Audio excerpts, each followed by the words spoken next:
Բարև ձեզ։ Երբևէ մտածել եք, որ մենք ըստ էության միանգամից երկու աշխարհում ենք ապրում։ Մի կողմից ֆիզիկական, իրական աշխարհը, որտեղ մեր լուսանկարները թղթի վրա են, փաստաթղթերը թղթապանակներում, մյուս կողմից թվային աշխարհը, որն ամբողջությամբ տեղավորվում է մեր համակարգիչների մեջ։ Իսկ ինչպես են այս երկուսը, այսպես ասած, իրար հետ խոսում։ Դե, այսօր մենք միասին կխոսենք հենց այդ անտեսանելի կամուրջների մասին, այն զարմանալի գործիքների, որոնք թույլ են տալիս մեզ ճամփորդել մի աշխարհից մյուսը։ Այո, սա է մեր օրվա հիմնական հարցը։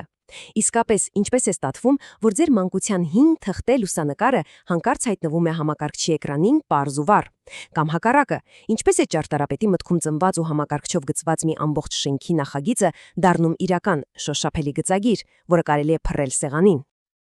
Դե պատասխանը ինչպես երևի կռահեցիք հատոկ սարքերի մեջ է, բայց սրանք ոչ թե պարզապես սարքեր են, այլ իսկական հանճարեղ թարգմանիչներ։ Նրանք վերցնում են մեր ֆիզիկական աշխարհի տեղեկատվությունը ու վերածում են թվային կոդի, ու անում են նաև հակառակը։ Ուրեմն եկեք սկսենք մեր առաջին թարգմանչից ու տեսնենք ինչպես է նա աշխատում։ Դե ինչ, սկսենք մեր ճամփորդությունը ֆիզիկական աշխարհից դեպի թվային, եւ մեր առաջին կանգառը, մեր առաջին կամուրջը, սկաներն է։ Հենց սա է այն սարքը, որը վերցնում է մեր թղթե աշխարհից մի կտոր ու զգուշորեն տեղափոխում այն թվային տիրույթ։ Լավ, իսկ ինչ է ուրեմն սկաները, եթե շատ պարզ բացատրենք։ Դա մի սարք է, որը կարելի է ասել կարդում է թղթի վրայի ցանկացած ինֆորմացիա, լինի տեքստ, թե գրաֆիկա, ու ստեղծում դրա ճիշտ նույն թվային կրկնօրինակը։ Հետաքրքիր է, որ անգլերեն scan բառը, որտեղից անունը գալիս է, նշանակում է ուշադիր զննել, ու սկաները հենց դա էլ անում է անհավանական ճշգրտությամբ։ Իրականում ամենահաջող համեմատությունը թերևս հենց մարդու աչքն է։ Զարմանալի է, բայց սկաների աշխատանքի սկզբունքը շատ է հիշեցնում, թե ինչպես ենք մենք տեսնում։ Լավ, բայց եթե սկաներն իսկապես աչք է, ապա ինչպես է այն իրականում տեսնում թղթի վրայի պատկերը։ Դե եկեք մտովի բացենք սկաների կափարիչը ու նայենք ներս, տեսնելու թե ինչպես է աշխատում այդ էլեկտրոնային աչքը։ Կտեսնեք, որ այնտեղ ոչ մի մոգություն չկա, ամեն ինչ բաղկացած է մի քանի շատ տրամաբանական քայլերից։ Այսպիսով, ամբողջ գործընթացը կարելի է ներկայացնել 4 պարզ քայլով։ Նախ, շատ պայծառ լույսը լուսավորում է փաստաթղթը, որպեսզի ոչ մի դետալ չկորի։ Հետո գործի անցնում ամենակարևոր մասը՝ մեր էլեկտրոնային աչքը, զգայուն սենսորը, որը տող-արտող զննում է ամբողջ մակերեսը։ Երրորդ քայլով այն ամենը, ինչ սենսորը կարդացել է, թարգմանվում է համակարգչի լեզվով՝ զրոների ու մեկերի։ Ու վերջապես, այդ զրոներից ու մեկերից էլ ստեղծվում է մեր ֆայլը՝ բնօրինակի ճշգրիտ էլեկտրոնային պատճենը։ Իհարկե, պարզ է, որ բոլոր սկաներները նույնը չեն։ Եթե երբևէ սկաներ ընտրելու լինեք, կան մի քանի կարևոր բաներ, որոնց պետք է ուշադրություն դարձնել։ Նախ գույնը, ձեզ գունավոր սկանավորում է պետք, թե սև-սպիտակը բավարար է։ Հետո որակը, կամ ինչպես մասնագետներն են ասում, թույլատրելի ունակությունը։ Այսինքն, որքան մանրամասն պետք է լինի պատկերը։ Իհարկե, կարևոր է թղթի չափսը, որի հետ սարքը կարող է աշխատել։ Ու վերջապես արագությունը։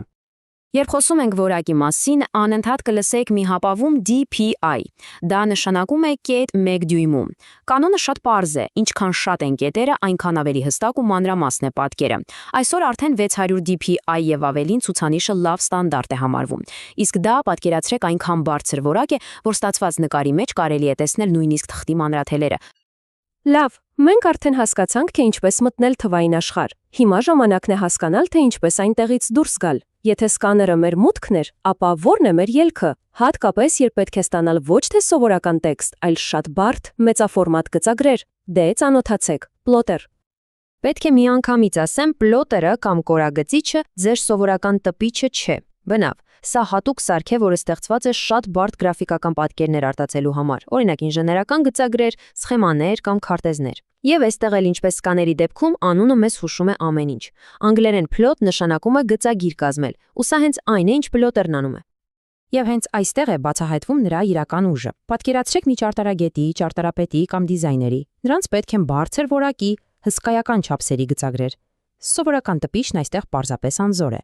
Հենց նման խնդիրների համար է, որ պլոտերն անփոխարինելի գործիք է դառնում։ Լավ, բայց միգուցե մտածեք ի վերջո, սա էլ է թղթի վրա պատկեր ստանում։ Ուրեմն ինչով է այն այդքան արմատապես տարբերվում այն տպիչից, որը գրեթե բոլորս ունենք տանը կամ գրասենյակում։ Տարբերությունները շատ ավելի խորն են, քան պարզապես չափսը։ Ահա եւ գլխավոր տարբերությունը։ Տպիչը պատկերը ստեղծում է միլիոնավոր մանր կետիկներով, իսկ պլոտերը, որը կարող է աշխատել շատ մեծ փաստաթղթերի հետ, բոլորովին այլ կերպ է մոտենում խնդրին։ Այն չի տպում, այն գծում է։ Այո, պատկերացրեք մի ռոբոտ նկարիչ, որը գրչածայրով, նրբորեն ու անթերի ճշգրտությամբ գծում է անընդհատ հստակ գծեր։ Ընդհանուր առմամբ, կա պլոտերների երկու հիմնական տեսակ, որոնք տարբերվում են պարզապես աշխատանքի մեխանիզմով։ Անվիկային պլոտերների դեպքում թուղթն է շարժվում անշարժ գրչածայրի տակ, իսկ պլանշետայինների դեպքում հակառակը, թուղթն անշարժ է եւ գրչածայրն է շարժվում նրա վրայով։ Երկուսն էլ հասնում են նույն նպատակին, պարզապես տարբեր ճանապարհներով։